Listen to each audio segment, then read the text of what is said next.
one of my bellmen approached me, and he kind of had a weird look on his face, and he said to me, can we go in your office and talk?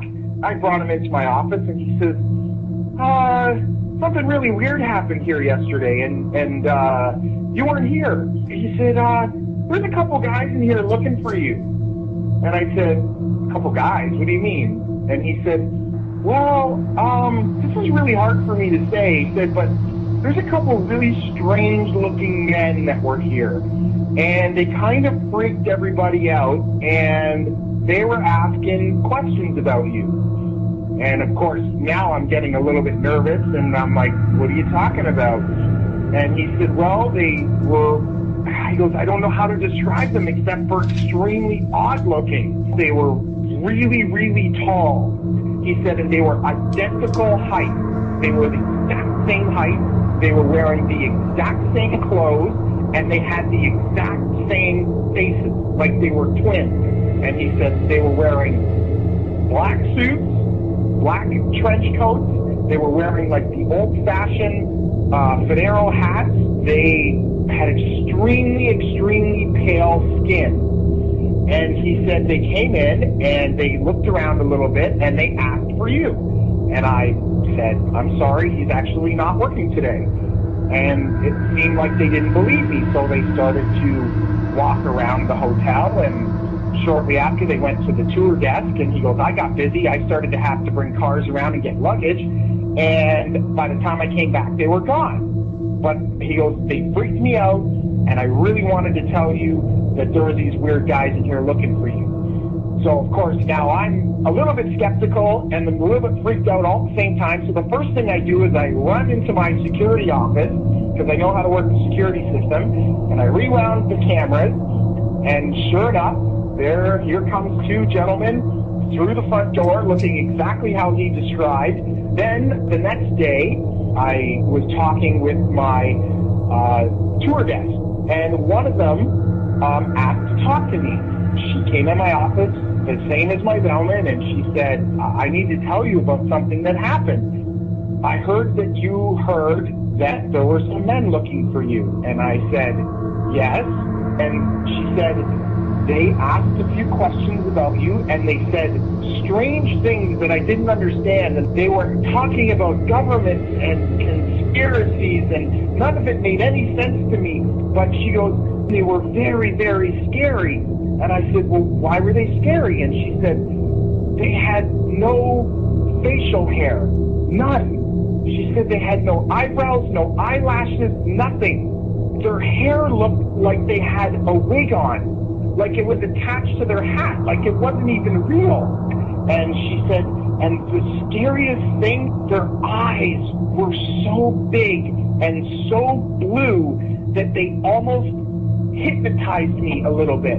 And she goes, and you're going to think I'm crazy when I tell you this, but I swear they knew what I was thinking.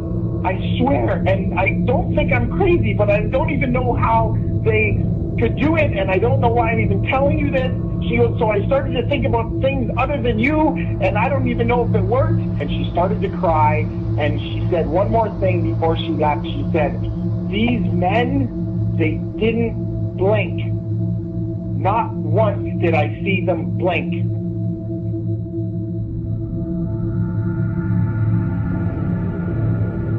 A UFO sighting in an area, and suddenly some men in black show up in a white unmarked van, and here's the footage as this unmarked van shows up and begins either tracking him or doing something. Yeah, there had been actually, they were outside the home of some people who had reported a sighting, I believe the night before. Jeff Gonzalez, who is the state section director and investigator for MUFON, that famous UFO investigation organization, had his video cam because he takes it with him everywhere, and he caught, first you'll see this one van, and then you'll see a second van pull up, unmarked, plain white wrapper vans, no license plates, and geez, this looks very suspicious, Clayton. Yeah, and he says, look, it's been confirmed that the Men in Black, a secret service dedicated to keeping a lid on the UFO issue, have harassed whistleblowers in the past. They've harassed researchers who might reveal secrets. We know that Stan Romanek in Colorado has famously written about this in his great book, Messages, being tracked, followed, harassed by people, mysterious, perhaps government officials, almost like Keystone Cops style folks. And whistleblowers have died over this issue, according to Jeff. So here we go. First footage ever of some men in black with no license plates on front and wearing suits in the middle of the country. He says they stood out like a sore thumb.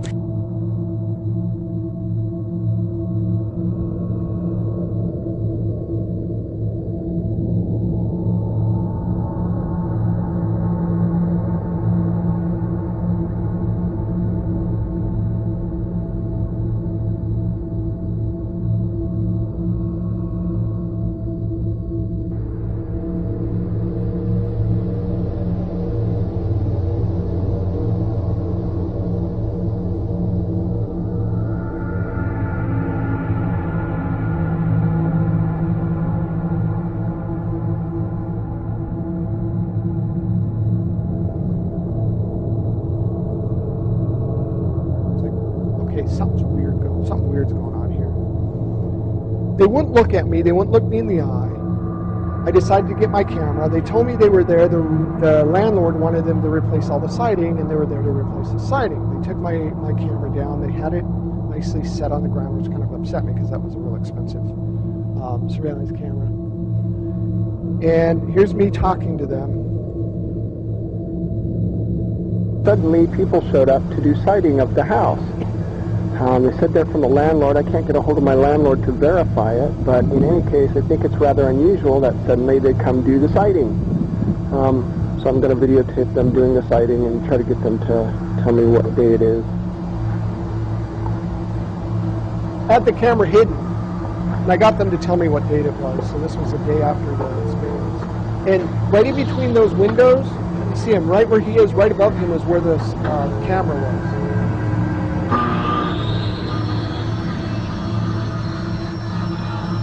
It says Bob sighting from Grand Island, Nebraska. That's what it said on the door. Hey, what's today's date? 8th of October? Never look at me, not once. I try to get in front of them to make them look at me, and they turn away.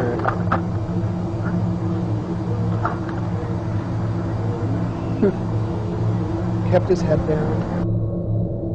Well, all of a sudden, I went in, I grabbed a piece of siding. I asked them if I could take some of the siding because they had siding laying all over the ground. They said, absolutely not. You can't take one piece because we have to prove to your landlord that we did all the siding. It's like, okay, I knew something was up there. While they weren't looking, I grabbed one of the most important pieces where the camera was, took it off. There's nothing he was going to do about it. Anyhow, there's nothing he could do about it. He didn't see me. Called the landlord. The landlord was on vacation. About an hour later, I heard a shop vac going. I looked out the window. They were shop vacuuming my yard. What in the world?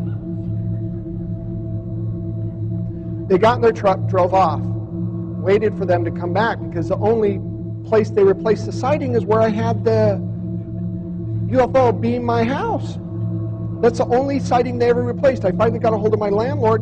He said, I didn't have anybody replace your siding. We called that number that I wrote down on the side of the truck. No such thing, no Bob sighting anywhere.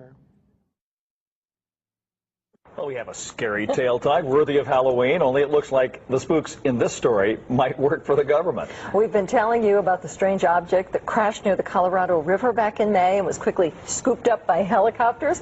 Residents say after the choppers came the men in black.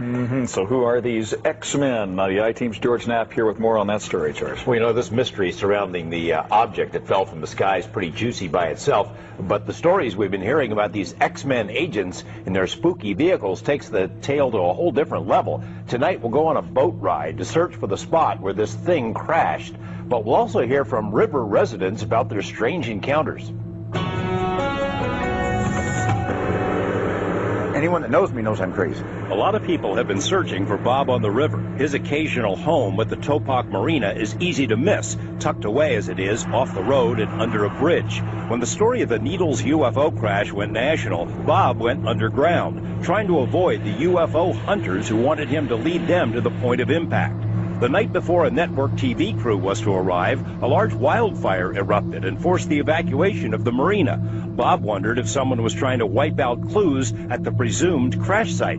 But this isn't where the UFO hit the ground. This is the position. This is approximately where I was that night. The I-team rode along as houseboat Bob made his first return to the scene, approximately 5 miles upriver from Topak. Pinpointing the exact spot is difficult because he'd been floating downriver for a few hours in the middle of the night when it happened. That's when I saw the bright turquoise, blue, green flame, and it was coming directly straight down out of the sky. Within minutes, helicopters arrived and hauled the object away. The FAA told us it does not retain records of what might have been in the air over the river, but the I-team obtained a single transponder reading from the morning of May 14th, confirming the presence of at least one military chopper. We also found a detachment of the Special Ops Group known as the Night Stalkers at the Henderson Airport during the same time frame. But it isn't the helicopters that have spooked Bob and other residents of the area. Rather, it's the X-Men. There's been some strange people in town. Needles radio station employee Paul Fick saw the mystery men and their blacked-out vehicles starting the morning after the UFO crash. But there was a truck parked down here at the end of the street, pretty much pointed at the tower behind the station. And it was one of the four-wheel drive trucks with the shell on the back that had like the bumps, radar domes, things like that. And same thing Dave saw, one of the guys, the guys that are sitting there with the sunglasses on, very stiff looking. Beefed up utility vehicle that had some very strange equipment on the back. It was black. The shape of the back of this utility vehicle was very stealth. It had just the angles. Radio station owner Dave Hayes saw the vehicles and the men inside on his way to work the morning of the crash, and outside his station right after Bob on the river called in to report what he'd seen. Other listeners started reporting their own sightings of the X-Men. The fact that there were people here the next day, almost like a team, it seemed like, that they were doing either some sort of cleanup. I was there when the phone call came in from River Bob. Political organizer Tony Fagan had a face-to-face with the mystery men. The day after Bob called the radio station, Fagan was grilled by a stranger who showed up at one of her political meetings. Well, this gentleman came over and shook hands. He said that his name was Phil, and that he understood that I was at the radio show when all of the calls were coming in about River Bob. And did I know what had hit the water? Did I know how big it was? Did I know what color it was? And he got very frustrated when I said that I really wasn't paying attention. That the visitor had told Tony he wanted to join the party, but after the meeting, quizzed her again about the UFO. This guy was very crisp, kind of a military-like haircut, way too clean cut, just way too clean cut for our group. Would the government send agents to ask questions about, say, a secret project that got out of bounds? Yes, says former intelligence colonel John Alexander. If you're in counterintelligence and you want to protect technology, one of the things you want to know is what's out there. So asking questions of people, like what did you see, gives them a pretty good feel for, how much protection. Do we have to go and clean this up? Do we need a cover story? If anyone has come looking for the crash site itself, they'd need Pentagon-worthy equipment to find it. With Bob's help, we narrowed down the search to this area, but did not find the spot. The riverbank is a thick, nearly impenetrable forest of salt cedar. Figuring out what it was is still a tall order. I'd sure like to know. I thought it was a plane crash. Not anymore. No, sir. On our website, we have additional information about the crash, including GPS readings, in case anyone wants to launch their own search. Good luck with that. Better bring a sturdy machete. My photographer, Matt Adams, took several trips with me down to the Needles area to look for these alleged men in black. Well, guess what? We found them. Sure enough, the vehicles look just as the eyewitnesses described them. So do the men inside. In some way, something knocked us off the air, and we're on a backup system now. It's the government, or? I don't know. It has to be something, though. Well, did you hear? Now, you tell me because you were listening. That was awful strange. There was a really weird guy on the air when it went off? Yeah, real weirded out. Like going... Sort of sounding paranoid. Yeah. Paranoid. Like crying and everything. Yeah. And how far into the conversation was it when it went off? Just a couple, about 15, 20 seconds, I'd say. Oh, you guys missed. You really missed a call then, and I've got a feeling somebody didn't want you to hear it. Yeah. Because it was really strange. All of a sudden, I'm hearing Mark Furman when right. Well, the network, of course, went immediately to a backup tape while we tried to figure out what blew up here. The transmitter was. So that's what you heard suddenly, for some unknown reason. I've never seen it do this in all the years that we've been on the air. I have never seen the transmitter in this way just simply fail, massively fail, like a massive heart attack or some kind.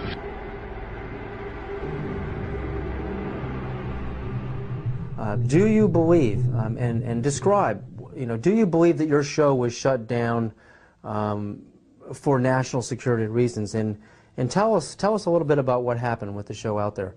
Well, what happened? We sold the show to Sci-Fi Channel, and it was called Out There, and I basically interviewed all of the people that I admired in various fields of study, like Colin Andrews from the Crop Circle movement, Linda Moulton Howe, the expert on cattle mutilations, John Mack.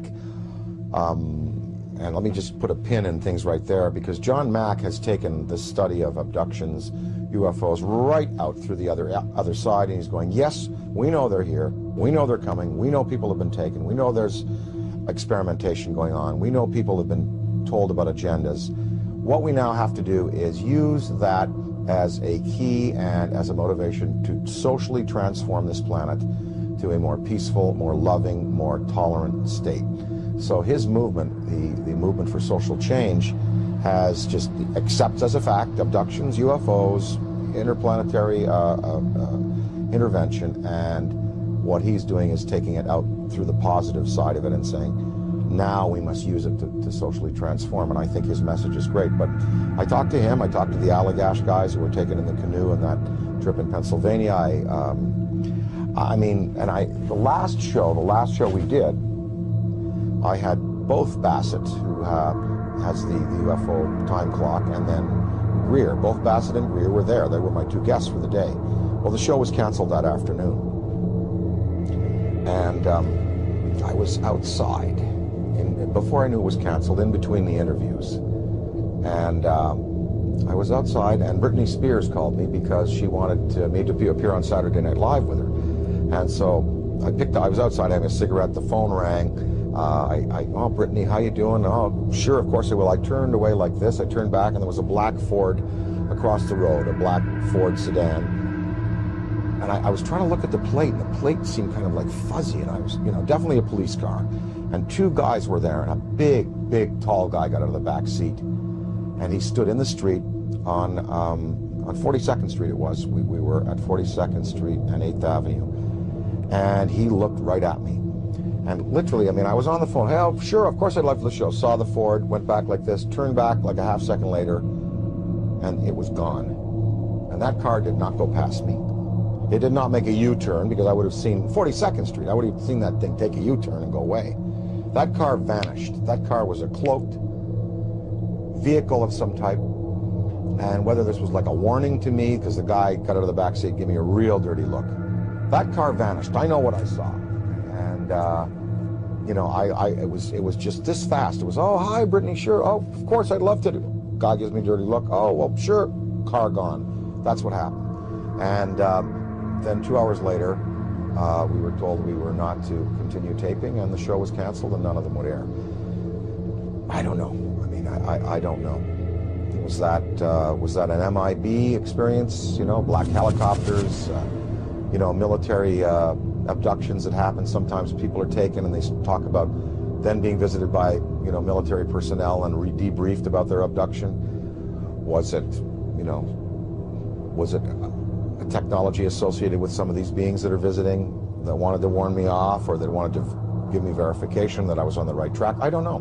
But I do know I did turn back a second later, and it takes so long for an automobile accelerating from 0 to 40 miles an hour to reach the corner of 8th Avenue and 42nd Street going past me, and then pulling a U-turn and going out towards Times Square, I would have seen that car. And I looked around. I mean, I was looking for that, then it was gone.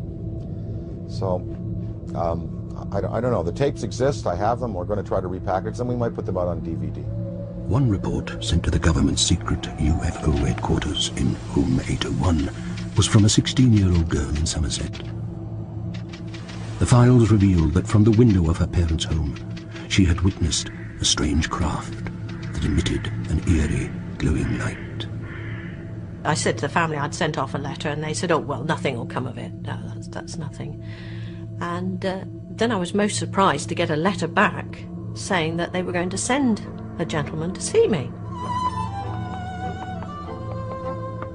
I felt quite chuffed, to be honest, that somebody was coming to see. Anyway, this chap turned up, and to my disappointment, he didn't have a uniform on. I just thought he would be from the RAF and would be in uniform, but he wasn't. I think it's quite interesting to speculate that when somebody from the Ministry of Defence perhaps knocked on someone's door and said, I've come here to talk to you about your UFO sighting, and I'm sure these people would be smartly dressed, probably in dark suits, and it seems to me that this is the genesis of the so-called Men in Black. I can't remember if he had identification. I think he must have done, because I'm quite sure my mother wouldn't have let me see a strange man without being pretty sure he was somebody. But he, if I remember rightly, he wore a dark suit, he came in a dark car. The mysterious man from the ministry proceeded to question the young Henson about what she thought she had seen. He wanted to talk to me about the thing, what I'd seen. I described it, and he decided he would come back that night to try and see it. And of course it was a cloudy night, so he couldn't see it. So he came back, I think, 2 or 3 nights in a row to try and see it. But it was cloudy each time, by which time I was feeling a bit of a fool, to be honest. But anyway, he said, well, not to worry, but he said not to say anything to anybody else, because wasn't quite sure whether there was anything there, and I didn't want to feel a fool, naturally. So he said, you know, don't mention it to your school friends or anything. And when you're 16, in that time, you didn't. These investigations were carried out by Air Force special investigators from the Provost and Security Services. Now, the Provost and Security Services are the RAF police. Their special duties include counterintelligence. Well, I don't suppose that we've tried to silence anyone about UFOs, but then, having said that, back in those Cold War days, there probably was a request, perhaps, not to talk about things too much. I think it's just the culture of the times.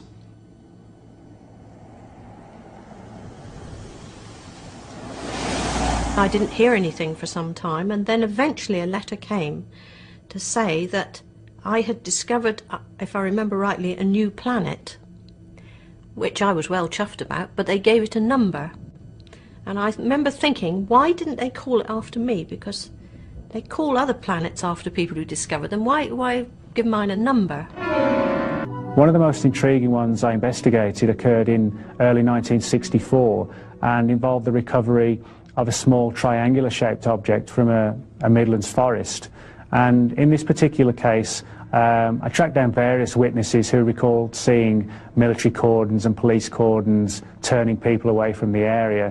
One witness who stood out more than any other literally stumbled upon the recovery scene of this object, which was being loaded aboard a military transport vehicle. And he was treated quite roughly by the military, had his camera and film confiscated, and was warned not to talk about this incident. This was February 1964. And he spoke to me in September 1996. And when myself and a colleague went to interview him, he'd had this, just before we arrived, he'd had this rather bizarre and kind of threatening telephone call from the Ministry of Defence, ordering him, as a civilian, not to talk to us about this particular case. And it did put him off speaking. He was quite frightened by it all. And of course, we hear accounts like this very often within the UFO subject, and you need to investigate each one on its own merit. What we did, through various checks and things like this, we were able to determine that he had indeed received a telephone call from the Ministry of Defence, one specific branch called the Ministry of Defence Guard Service. Now, this man is now in his 70s, and he's just a retired washing machine repairer. living on his own in a small apartment, and he gets a phone call from the Ministry of Defence Police at 9 o'clock in the morning, warning him not to talk about an incident that he was involved in 40 years previously. Unfortunately, we were able to verify the incoming details of this telephone call to confirm that he did receive it. And so this kind of begs the question, what kind of incident could be of paramount importance to the British Ministry of Defence that 40 years after it occurred, someone is still keeping watch on the people who are involved in the case, to the extent that they're being told not to talk to civilian UFO researchers. And the fact that we arranged the interview by telephone, then that sort of brings up all sort of other scenarios about telephone monitoring operations to keep this story under wraps. And as sceptical as I was when I first got into the subject, even for me now, you know, I've had events and occurrences like this happen so many times that, you know, I believe there is a concerted effort on the part of a covert organisation buried incredibly well within the intelligence community to keep watch on the more sensitive and sensational aspects of the UFOs. We got a call from the request from the police department up in Derry Township to send a team up there right away that another event had happened involving a close Bigfoot encounter at a trailer park up there. So we proceeded from Hermanley, PA up to that trailer park up in Derry Township. When we got there, what we found out was that the people in the trailer had heard something scratching at the end of the trailer. And all of a sudden, their lights in the trailer began to go on and off. And the woman saw this very large, very broad-shouldered, dark creature running off to the other end of the trailer park.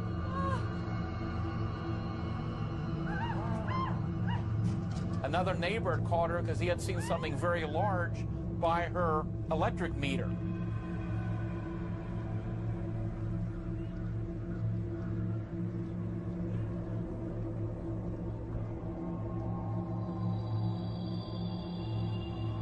And when we investigated, we found that apparently this thing had pulled a large electrical wire from out of the ground, and that is what was causing the light to go on and off. So what happened was that several days later, I got a call from that woman who had been at that trailer park who had experienced that event. And she called to tell me that she had found some hair samples on the trailer that might be connected with the creature she had seen several days before. She was having trouble getting to me. She had to get the operator to break in as an emergency to get through because all the phone calls coming in to our hotline number at that time. And anyhow, what she called about, she was highly upset because a man had come to her trailer saying he was investigating the Bigfoot sightings in the area. She didn't know how he had even gotten her name. And he came down to her trailer, and she mentioned to him that she was trying to reach me, that she had these hair samples. And he said, well, he knew me, and he would take the samples to me. Are you the one that saw the Bigfoot? Yes, yes, I am. Could I see you down here? Oh, sure. Yes. Yes, we did over here. Well, I can show you this. First of all, we collected these hair samples. I'm going to take this for you. I also took this picture. You can't have that picture. That belongs to me. I'd really like to have that back. That doesn't belong to you. Investigation. There's a footprint up there. And also there was some other people right there at the trailer looking, some footprints. They had been found right near the trailer, looking around the area as well. There's the footprint. Then he went over to the footprints in the ground and began to destroy the footprints. At that point, the lady began yelling that, you know, who are you? What are you doing? I'm calling the police. And they said he ran out of there, ran back to his vehicle, which had an Ohio license plate, and almost turned over getting out of there at a high rate of speed. Now, who this fellow was, to this day, we don't know. And, of course, what happened to the hair samples is something that we'll probably never know.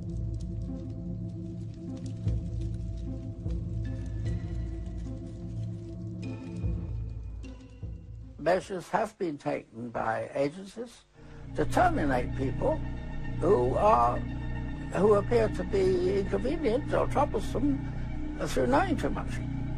I would go interview people that claimed they had seen something and try to convince them they hadn't seen something or they were, you know, hallucinating or something. Well, if that didn't work, another team would come in and give all the threats and threaten them, their family, and so on and so forth. And they would be in charge of discrediting them, making them look foolish, or so on and so forth. Now, if that didn't work, then there was another team that put an end to that problem, one way or the other. Secretary of Defense Forstall was the first real powerful known person that was eliminated because he was going to release the information. And nobody has ever paid for that crime. That crime had never been really thoroughly investigated by forces to see what happened to him. But most people know that he was thrown out the window of the hospital, and he wasn't killed by being thrown out the window, but he never got up alive. He was talking about being erased. And I said, man, I said, what do you mean, erased? He said, yes. He said, you will be erased. I said, how do you know all this? Or something to that effect. And he said, I know. He said, they'll go after not only you, he said, they'll go after your family. And those were his words. UFO insiders call them MIBs. That's an acronym for Men in Black. These Men in Black are one of the least known and yet most disturbing elements of the UFO experience. The phenomenon is reported worldwide, and the stories that witnesses tell are remarkably similar. Seeing a UFO can be an exhilarating experience, but for some, that excitement soon turns into desperate paranoia. After a sighting, some witnesses report that they're threatened and harassed by mysterious thugs known to UFO investigators as MIBs, Men in Black.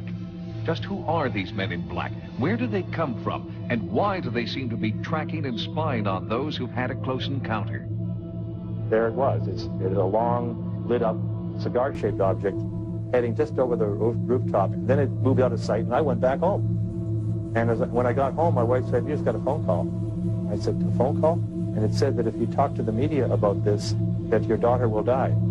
Immediately following a UFO sighting, the strange encounters with MIBs begin. They would walk in seemingly from nowhere, be driving a car that may be as old as 25 years. It would be immaculate, shiny, without a mark on it. The individual, in several cases, drove down to the end of the street, turned, the guy ran down after them, and they were completely gone. Men dressed in black, driving black cars, reportedly follow and sometimes even threaten UFO witnesses, and their motives appear to be strangely sinister. Witnesses driving home from having lunch at a restaurant have reported seeing a UFO. Before they could get home, they had cars waiting for them, warning them not to talk about the case. An investigator was approached by a very Saturn-looking man who said, you know, people that look for UFOs sometimes find problems. There have been a few cases where individuals have died under mysterious circumstances. Reports of contact with MIBs seem to follow a definite pattern and occur throughout the world. One horrified witness was harassed by MIBs after sighting a UFO near Toronto, Canada. And it was about 3 o'clock in the afternoon. There was a knock on the door. I opened the door, and there was this very odd-looking man standing there. He had a photograph album in his left arm, and he didn't say anything for a full minute. He was about 5'6". He was extremely thin. He had a slightly enlarged head. His face was a very strange olive hue. He wore a black turtleneck. He wore black pants. He was dressed entirely in black. His eyes were not oriental looking. They were extremely long. They literally wrapped around his temples. I have never seen eyes like that. Those eyes held me. They held my attention. They seemed to be boring into me. I felt very intruded upon on a mental level by those eyes. The Men in Black cases, for the most part, have stirred up great amounts of paranoia. In many cases, these people have attempted to pass themselves off either as government agents or in some cases Air Force officers. At one point, the FBI was very heavily involved in tracking these cases down and attempting to arrest someone, but no one was ever caught. Composite drawings created from witness testimony lead researchers to believe that MIBs could be aliens who come to Earth to silence people who know too much about UFOs. In Russia, one witness reported being harassed and physically transformed by a MIB. Professor Paul Stonehill translated the Russian newspaper story about the woman's MIB experience. His touch was paralyzing and left effects on the body of those whom he touched. His daughter, she became magnetic and she would attract metals. And like her hands became sort of electric conductors. Her touch caused electric shock. This is taking place now because the article is from April of 1992. MIB encounters are so disturbing, investigators fear many valuable witnesses might never come forward. Those who do believe their lives are in danger and claim MIB surveillance intensifies when they contact the media. I think what has happened is they've gone to the black helicopters. So I think that the men in black have just left their black Cadillacs behind and taken up black helicopters. These helicopters, which have been described almost as a black Huey-type Army helicopter with no numbers visible, have appeared almost silently with no helicopter noise that you associate with it. Shirley and George Coyne are the Midwest directors of the Mutual UFO Network, MUFON, a UFO research organization. The Coynes claim that they are being tailed by this silent black helicopter devoid of the necessary FAA identification numbers. This video, shot by Shirley Coyne, is the only footage of an alleged MIB encounter. Well, this is the day we had a meeting, and the copter met us about halfway between Flint and Flushing and followed us all the way to our meeting place. I'm not afraid of them because they haven't done anything to us yet.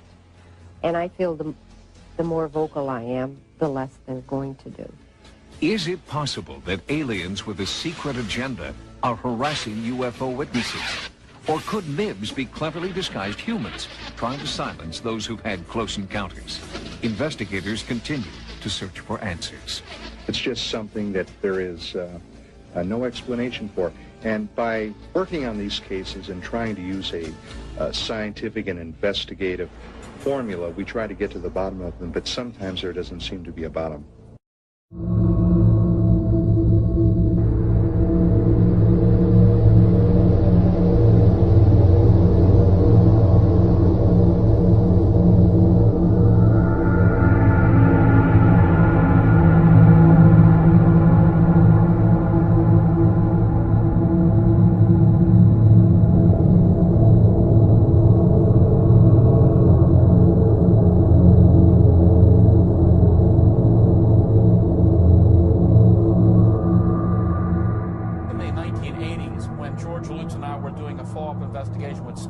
His event that happened in 1973, a very intriguing detail surfaced as we talked to him that day. We talked about the possibility of doing some hypnosis with him concerning certain aspects of that event back in 1973. He had not been hypnotized by any of our research group or any other people involved in the investigation that we know of back at that time. So anyhow, we talked to him about it during the mid-'80s when we were there, and he looked at us and said, "You already did hypnosis." What are you talking about? Yeah, you sent two guys over, an army guy and a guy in a suit. When was this? Like 10 years ago. Are you sure? Positive. They said that we sent them? He said you sent them. He said your name. Guy in a suit said he knew you, Stan, that you told him to come hypnotize me. That's impossible. It wasn't us. Shortly after Stefan reported seeing the UFO and the ape-like creatures near it, he was visited by a man in a dark suit and a military officer.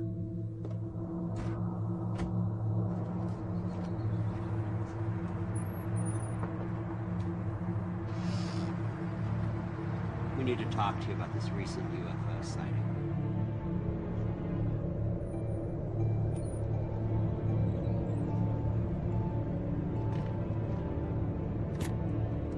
We'd like some more information about what you witnessed the other night. Now, here are a few pictures I'd like to show you to see if anything matches what you saw. During the interview that these two men had with Stefan, one of the men produced a briefcase, and out of the briefcase he pulled out a number of photographs which apparently were very intriguing to Stefan. because there were photographs of unidentified flying objects and Bigfoot-type creatures. We're friends of Stan Ward. And he talked to him for quite a while, and then the one gentleman said that they would like to hypnotize him. And he remembered that he pulled a large ring out, and they began to move it in front of his face over and over again, and apparently they did hypnotize him. Backwards from 10. 10, 9, 8, 7, 6, 5, 4. Shoot it! 3, 2,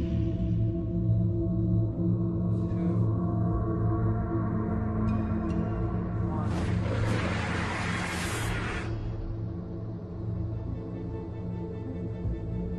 I want you to tell me everything you saw that night. Every single detail. And when that was all over, they said that he wasn't crazy, that he saw what he saw, and that they would be in touch with him again. And that's the last time he ever heard from these people. We asked the Air Force and the Department of Defense if there were covert units that fit the MO of the Men in Black. The Air Force issued a blanket denial. The Department of Defense said we'd never heard of such a thing. Then added, you might try the Air Force. We had intel that this area was the new Area 51, and so we came out here to gather intel and to verify it if indeed that was the case. We had stopped in at Willow Springs Lodge, and a gentleman up there that owned it said, "Are you boys going out into the desert?" And we said, "Yeah." He said, "There's been some strange things happening out in the desert." He said, "Well, are you guys carrying? Do you have guns?" And we said, "Well, yeah." And he said, "Well, good." He said, "Just be alert." So we drove out to this location. It was about 9 o'clock in the morning, and as I pulled out of the little turnout, I looked in the mirror and I could see a dust cloud coming real fast. This vehicle came right up on our, and I kept slowing down, hoping that he'd go around and pass. Well, he did, and he kept slowing down. Finally, Bob said, "Hey, pull over. I've had enough of this." We pulled over. Bob bailed out of the car. I stayed in the car and I adjusted the mirror. Now, there were two individuals in the car. No insignia on the vehicle, no light bar, no nothing. The driver got out, Bob got out. I walked in between the vehicles. He had blouse pants on. Right. Had a vest. I couldn't see a badge, but I knew this guy was dressed in black. He says, "What are you doing out here?" I said, "I'm just taking some pictures." So he says, "I need to see some identification." I says, "I need to see who you are." And this man goes, "This is all you need to see." And he points to the G14 tag. A G14 tag or license plate is a government plate. The General Service Administration, or GSA, maintains vehicles in a motor pool across the country for official use by government agencies and departments. They're numbered G11 through G91. G14 is issued for an interagency motor pool system for large cars. As you can see, this place is very remote. There was the two of them and the two of us and nothing else around. And it could have gone south. So I had my weapon down between my legs. I had the driver's mirror focused on him and the rear view mirror focused on the passenger. They were expecting to intimidate us into giving up what we were doing and you know, pretty much drop to our knees and you know, the Holy Grail type of thing. Well, it didn't happen that way. After that, got back in the vehicle, we took off. He followed us all the way to where the road turns, and we went up Vernon, and he went straight, but he was still on our butt. I took the tag number down. And what'd you find out? Well, it was very interesting when I got back to my jurisdiction, because I was active law enforcement at that time, and I ran the tag, and it came back to a white Jeep for Bureau of Land Management out of Park County, Colorado. And this wasn't a Jeep. And this wasn't a Jeep. So I called the Park County Bureau of Land Management supervisor, and I said, "Do you have a vehicle with this tag number?" And the supervisor goes, "Sure do." And I'm looking at it right out my office window. And Park County, Colorado is 450, 500 miles away. That tag number did not belong on that vehicle. That raised all kinds of red flags with me. The lights appear to be most active over this area, Bald Mountain. Pam Zukowski is a local newspaper reporter who first broke the UFO story. She was an impartial observer until she hiked to the top of Bald Mountain with UFO investigator Irene MacDonald. Near the summit, the two women had a terrifying encounter. We were merely poking around, actually trying to see where Gary Steyer's house was from the top of the mountain, when two men in a pickup truck pulled up, drove up the access road, and they both got out, and one was older and one was younger. They both had guns, and they were incredibly angry. They said, "You're trespassing, you know you're trespassing, what are you doing up here?" I said we were just taking a walk in the winter. I wasn't going to say we were up there looking for evidence of UFOs. When I saw their intense anger and their guns, I knew that in 30 seconds or a minute I either would be alive or I wouldn't. We agreed to leave, but we had only been up there probably maybe 5 minutes at the most. And what's unusual is the fact that almost everybody at one time or another in this area has climbed that mountain for exercise or recreation and never have been threatened with a gun. Pam Zikoski never saw the two men again and believes they were not local. She ran a search on their license plate number, but that has only deepened the mystery. The plate number does not exist in any Pennsylvania motor vehicle record. The identity of the two men is still unknown. Could their appearance be somehow related to the unexplained lights in the area?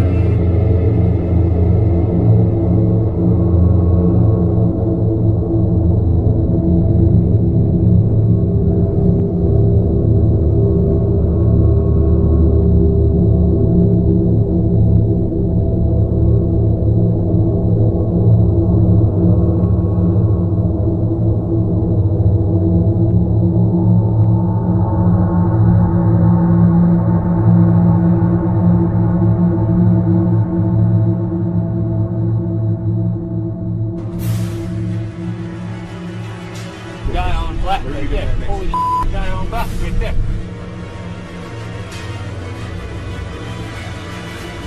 Is he on black? He's getting in, walking in front of a white truck, parked next to the building. Backing up.